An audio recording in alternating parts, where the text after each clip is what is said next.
क्या नीतीश कुमार की पार्टी में विद्रोह हो गया है? क्या ललन सिंह ने मोर्चा खोल दिया है? क्या अनंत सिंह को जेल भेजने के बाद नीतीश कुमार अभी भी मुख्यमंत्री हैं? अनंत सिंह के बारे में खबर छप रही कि सहमति से उनको जेल भेजा गया है। तो क्या ललन सिंह ने बगावत कर दिया है? कल ललन सिंह ने एक बयान दिया कि मुख्यमंत्री तो विधायक चुनेंगे।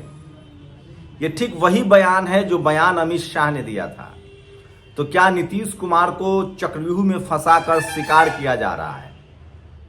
और क्या नीतीश कुमार को अब बचाने की जिम्मेदारी आरजेडी की भी है और पिछड़े दलित समाज की भी है? जी हां, अंदर से सूत्रों की खबर माने तो आरजेडी और जेडीयू में फिर से कोई भाईचारा हो सकता है क्या? इस खबर पर ही बात करूंगा, लेकिन सबसे पहले बात बीजेपी की सरकार की।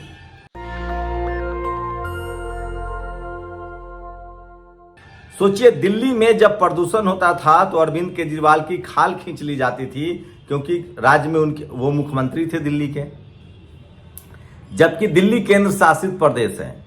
सारे अधिकार केंद्र के पास है, लेकिन अब वहां भी डबल इंजन की सरकार है।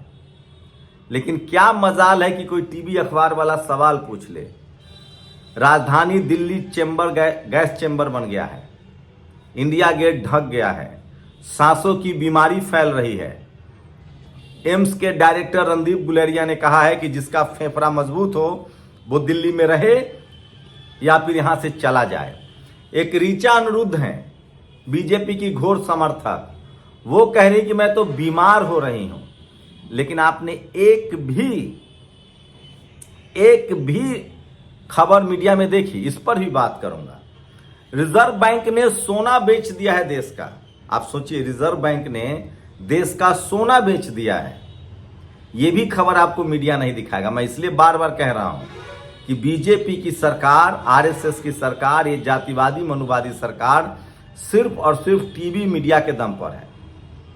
इस बड़ी खबर पर भी मैं आपको पूरे विस्तार से बताऊंगा, लेकिन सबसे पहले चूंकि बात बिहार चुनाव की हो रही है तो चुनाव से शुरू करते हैं। बिहार चुनाव में इस बार बीजेपी फंस गई है, और बीजेपी ऐसे फंसी है कि नरेंद्र मोदी की सरकार भी खतरे में आ जाएगी।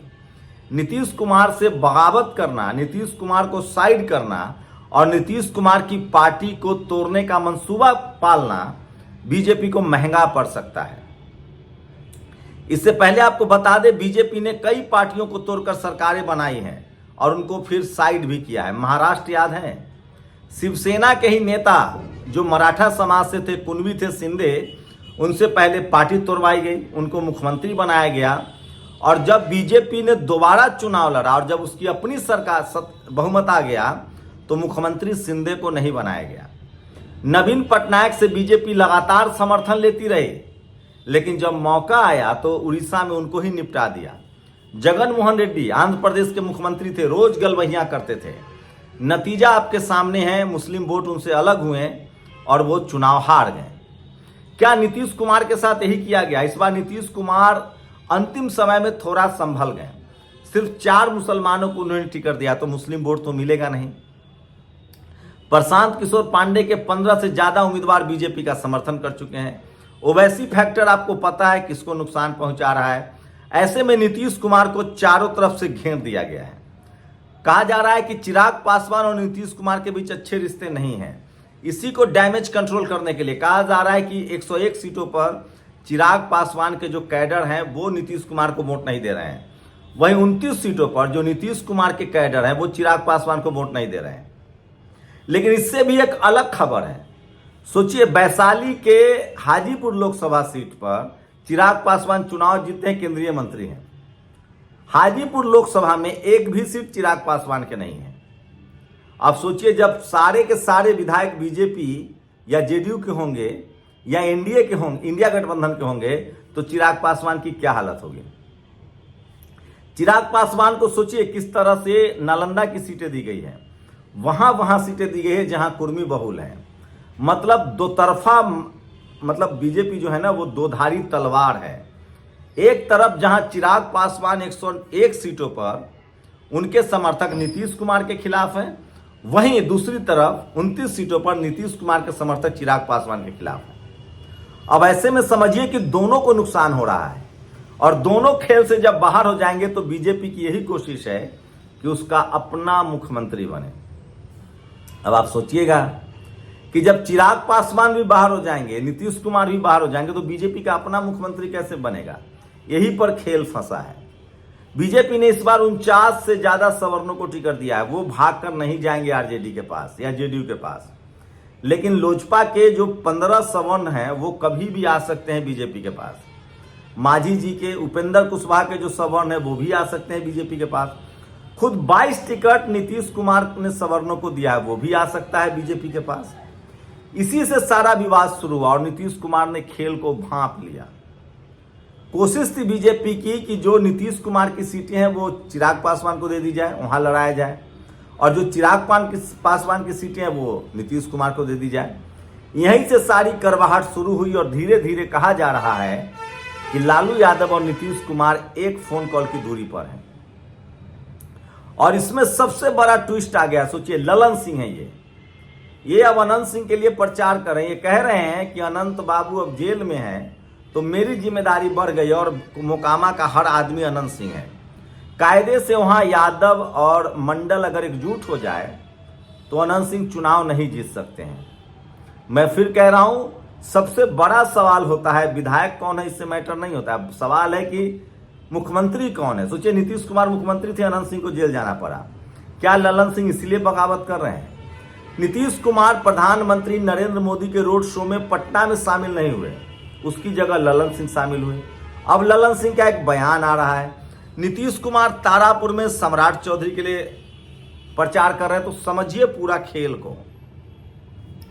नीतीश कुमार बीजेपी के सीट पर जाने से भी बच रहे हैं। तो ये पूरा खेल चल रहा है। राजनीति जो आपको दिखती है वो होता नहीं है, जो होता है वो दिखता नहीं है। कागज पर, टीवी अखबार में एनडीए गठबंधन जरूर मजबूत है, लेकिन जब ग्राउंड पर आप जाएंगे तो अति पिछड़ी जातियों ने धीरे धीरे बीजेपी की वजह से नीतीश जी का साथ छोड़ दिया है। चाहे वो ताती तत्मा हो, चाहे निषाद समाज के लोग हों, चाहे मंडल समाज के लोग, ये 3 बड़ी कम्युनिटी है जो छोड़ चुका है। उसके बाद जैसे जैसे बहुजन समाज के युवा पढ़ लिख रहे हैं, जो दलित सेगमेंट है, जो SC ST OBC के हिस्सा है, जो पढ़े लिखे युवा हैं, वो धर्म से अलग रोजगार रोजी रोटी को लेकर तेजस्वी यादव और कांग्रेस को वोट कर रहे हैं। प्रियंका गांधी के आज रोड शो में भीड़ उमड़ी। तेजस्वी यादव की रैलियों में इतनी भीड़ उमड़ रही है कि आप कल्पना नहीं कर सकते हैं। तो इसका मतलब साफ है कि बिहार में अति पिछड़ा वोट 15 से 20% खिसकता हुआ नजर आ रहा है और यही चिंता का सबब है। नीतीश कुमार जी ने कोशिश जरूर की थी, लेकिन बीजेपी की कोशिश है कि रास्ते में जो रोड़ा है नीतीश कुमार, उनको शिफ्ट किया जाए। लेकिन वही खबरें अटकलें लग रही है कि नीतीश कुमार निपट पाएंगे कि नहीं, लेकिन चुनाव के बाद बीजेपी और मोदी सरकार जरूर निपट जाएगी, क्योंकि नीतीश कुमार अभी भी राजनीति करने की स्थिति में है और वो राजनीति को समझ भी रहे हैं। नहीं तो अनंत सिंह को जेल में नहीं डाला जाता। तो ये तमाम पॉलिटिकल बिहार की खबरें, और मैं फिर कह रहा हूं, ग्रास रूट पर जाएंगे तो आरजेडी के वोट बैंक में और मजबूती आई है। मुस्लिम और मजबूत हुए हैं, एक साथ आए हैं। यादव मोकामा की घटना के बाद जो थोड़ी बहुत टूट फूट थी वो एक साथ आए हैं। कुशवाहा को टिकट अच्छा मिला है 14-15, तो वो कुशवाहा उनके साथ है। मुकेश सहनी की वजह से निषाद आ रहे हैं, IP गुप्ता की वजह से ताती तत्मा आ रहे हैं। ओवैसी साहब कांग्रेस की वजह से वो नुकसान नहीं करते हुए दिख रहे हैं।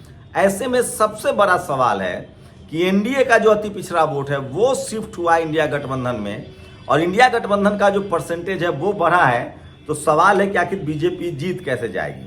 और इसलिए लोग कहते हैं कि कुछ गड़बड़ी की जा सकती है, लेकिन ये पटना है, 14-15 में नहीं जीत पाए, 20 में नहीं जीत पाए, तो 25 में कैसे जीत पाएंगे। तो ये तमाम बड़ी खबरें हैं। और ये कटिंग देखिए, सहमति के बाद ही अनंत को गिरफ्तार किया गया। सोचिए, ये रसूख जब ये लॉ एंड ऑर्डर हो तो आप क्या कह सकते हैं। और जिस दिन राज्यों में 51 करोड़ मतदाताओं की सूची का शुद्धिकरण होगा वो अभी ऐतिहासिक।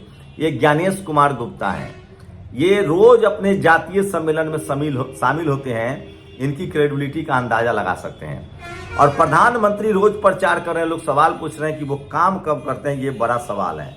और सहमति के बाद ही अनंत सिंह को गिरफ्तार किया गया, ये सबसे बड़ी खबर है। तो आप इसी से अंदाजा लगा सकते हैं कि बिहार में लॉ एंड ऑर्डर की क्या स्थिति है। पलायन और बेरोजगारी बिहार का सबसे प्रमुख मुद्दा है, लेकिन मोदी शाह जी सहित पूरा भाजपा जंगल राज का घिसा टेप चला रहा है।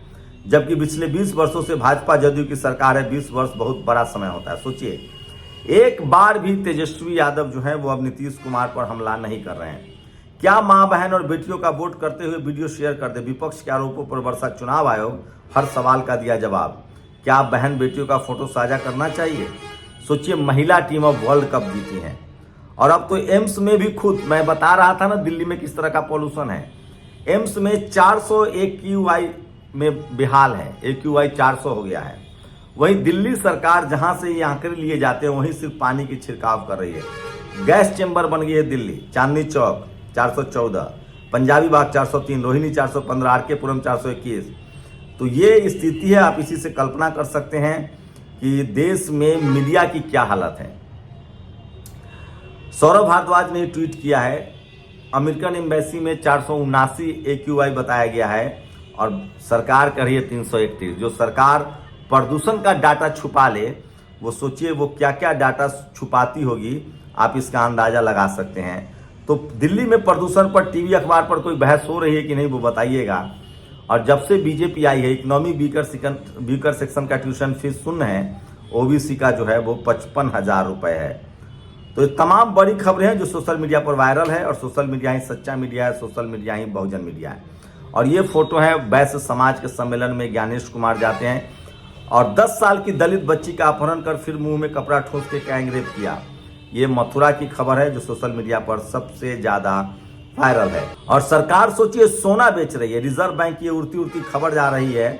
आप इसी से समझ सकते हैं कि किस तरह के हालात है देश में। अर्थव्यवस्था खराब हो रही है, बेरोजगारी चरम पर है, लेकिन मीडिया अभी भी बीजेपी को बचाने में लगा हुआ है। और अमित शाह की माने तो किसी दलित पिछड़े की हत्या जो है वो मामूली घटना है, उस पर बहुत लोड लेने की जरूरत नहीं है। ये मैं नहीं कह रहा हूं, ये इस देश के गृह मंत्री कह रहे हैं। क्या आप गृह मंत्री के इन बयानों से सहमत हैं कि एक बड़े समाज मुद्रा भंडार में करीब 7 अरब डॉलर की आई गिरावट, आरबीआई को बेचना पड़ गया 35 टन सोना, ये सब अमृतकाल में हो रहा है। सहमति के बाद ही अनंत को गिरफ्तार किया गया है। रिजर्व बैंक ने कहा खर्च कर दिए 60,000 करोड़, बेचना पड़ गया 35 टन सोना, हफ्ते भर में घट गया है विदेशी मुद्रा भंडार। ये सब वो खबरें हैं जो टीवी अखबार आपसे छुपाता है। जो सरकार पॉल्यूशन का डाटा छुपा ले, वो क्या क्या झूठ बोलती होगी, इसका आप अंदाजा लगाइए। शुक्रिया।